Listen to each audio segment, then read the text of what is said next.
So hello, Dark Moon Doll here. I just thought I'd share with you a few tips for preparing tofu. I found this new way of preparing tofu that makes it have more of a meat-like texture. And usually in the past I used to just saute it in a pan. That was how I did it, just saute it in a pan or bread it and fry it. And or just saute in the pan for a stir fry. But this time around I wanted to show you guys exactly how you can prepare it to taste more like a type of meat. The texture of it's going to look and taste like a specific meat, and it all depends on what spices, seasonings you put into the tofu meat. So I'll show you what it is that I did. I'm gonna grab it. That's different than I did with the tofu recipe that I shared with you on a past video on this channel. So basically what I did was I froze a block of tofu like 3 times. So basically that means is you take the block of tofu, put it in the freezer overnight 3 times. Each time you freeze it, you take it out of the freezer and you let it thaw out. Once it thaws out, which takes like a whole day just about, and you put it back in the freezer. So you do that like 3 times, at least that's how many times I did it. I found several recipes on YouTube where they show how to do that. And this is what it looks like. Just looks like your basic block of tofu. There's lots of water in it from it being frozen. So I squeeze some of the water out into the sink so that it's not extremely watery. But I'll show you the texture of it. I have you over here because the lighting in here is crazy. I can't see anything when I have you over by the stove. But this is how like the texture of it is more pliable. See that? And it's not as it's not like how tofu usually is, if you know what I mean. This is more like a meat, like chicken meat. And when I prepare it, you'll see what I'm talking about. You could even take these bits and pieces and prepare it like chicken nuggets. You can deep fry it.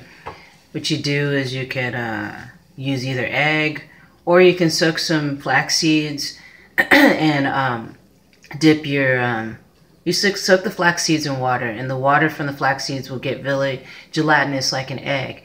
So you strain out the flax seeds and use that gelatinous water to turn into a gel and substitute for eggs.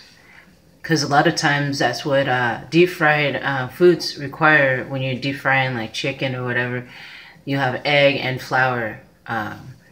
So you dip the tofu meat, a chunk of it into the egg, and then the same chunk into flour, and then into the oil. I've been trying to use less oil and do less frying, so that's why I'm doing this recipe, and I'm basically just breaking it up. You could break it up even more when you put it into the frying pan. So that's what I'm about to do, is put it in the frying pan. I put like 3 tablespoons of canola oil in there to fry it. Well, it's not going to be really fried because it's not like it's deep fried. So I'm going to try to move you guys over here and see if you'll be able to see over here. No guarantees, but this is probably the best I can get as far as being able to see what I'm doing. See that? It's really dark. So I'm going to turn on the light. I'll be right back. Turn on another light. I'm going to see what I'm talking about. It's brighter, but can you see me? You can see me a little bit better. But that bright light's right on me. So, let me show you what I'm going to do without making a mess of my camera. So, I'll turn you this way. A little bit away from the light. Doesn't matter. Does it matter? But anyway, I'm going to add the tofu meat into this pan. I'll show you the pan. Okay. This is the pan I'm working with right here. See that it has 3 tablespoons worth of oil, canola oil in there. You can use coconut oil. You can use olive oil. Olive oil burns faster, so you want to make sure you monitor your temperature on the olive oil. So I'm just going to put this this what looks like chicken, kind of chicken meat, into the pan.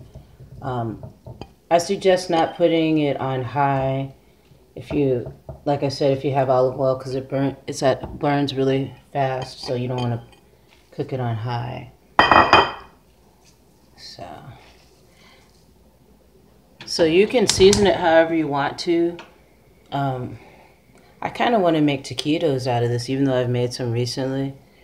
But yeah, you can just saute it. I'm gonna put some tomato sauce in there, some chili powder. Let me grab my spices here. You can see all of the kitchen better. You can see me. At least you can hear me. So I'm gonna get some chili powder. What else do I need? I just need chili powder, salt, and chili powder, salt, and what else? Tomato sauce. So I'm gonna go grab that. Not gonna put it on pause. So we usually buy, well, not usually. Sometimes we buy a can of tomato sauce just for this purpose, and then I just store it in a mason jar, whatever's left. So I kind of want this to cook before I put the tomato sauce on it, because tomatoes have a lot of natural sugars in them, and if you put it in too early, it may burn. So I don't want it to burn. So what I'm going to do is put the tomato sauce in towards the end of the process of making this tofu meat, which is like chicken meat. So I'm going to put some of this in there. How much chili powder should you put in there? It just depends on your preference. If you like it tasting really chili, have that chili spiciness, chili powder spiciness, go for it. I also, not only do I have this chili powder that I got from the store a while ago, I also have some chili powder that we got from Winco. And Winco, they sell their spices in bulk. So where did I put it? Here it is. And if you don't know what bulk is, check it out. Some grocery stores will have a bulk section where you can buy herbs in bulk and measure up how much you want. And sometimes it's cheaper than buying these containers of herbs and spices. So I would recommend that. Yeah, when you cook with canola oil with this, you can have it on a higher temperature if you want. I'm going to put a little bit of salt in there, and this is a mortar and pestle. We grind our salt in this mortar and pestle just to get the coarse salt, sea salt, and then grind it in here with the mortar and pestle. So there's already some ground up in here. I'm just going to add it into there, and I'll show you what it looks like in just a bit. And with there's a lot of vegan dishes that I make. Seasoning it through the whole process sometimes is a better technique, but you'll find what works for you. So yeah, that's what I do. Let's see if I can turn this so you can see what I'm doing. Alright, now you can see me kind of. Okay. So I'm going to grab a spatula so I can stir this. And you want to stir it, every now and then you want to stir it. Give it a good stir. And kind of break it up because there's some thick pieces. See how there's thick pieces in here? You're going to have to break it up more. So, make sure too, if you have it on high temperature, you have to have enough oil in there so it doesn't stick. So, and if you have a non-stick pan, then you won't have any problems with that. I'm going to let this cook a little bit longer. And I'm also going to show you something else that I'm going to make with it. I'm going to make curried potatoes with it. This chicken. I do kind of want to make these into taquitos though, but I baked a bunch of potatoes. I baked 9 potatoes, and this is a recipe that I do a lot that's pretty easy. You bake the potatoes so they get not completely baked, but just still kind of firm, but not completely. You can take the skins off or not, but you cut them in cubes, and then put them in a pan of oil, and shake some curry powder, pepper. If you want to put in chili flakes, whatever you want to put in there to make it spicy. But the main thing is curry. So I'll show you while this chicken is cooking. I'll show you how I make the curry. I might have to add a little bit of oil, more oil to this. And let's move this over here. I gotta move you guys over, so hopefully it doesn't fall. Can you see me? I look magical. I'm gonna put a little more oil in there, a little more canola oil, and so it won't stick. And I'm gonna move you back over so you can see what I'm doing again. Let's see, there we go. Yeah, it's getting really hot here.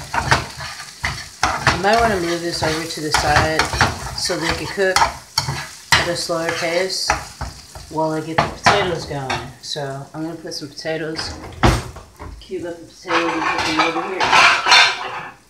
Can you see me still? Turn down the volume a little bit till they get all the potatoes cubed up. So I bring you over here so you can see me while I cut the potatoes up. And there's my cat. Can you see him? There he is. Hey.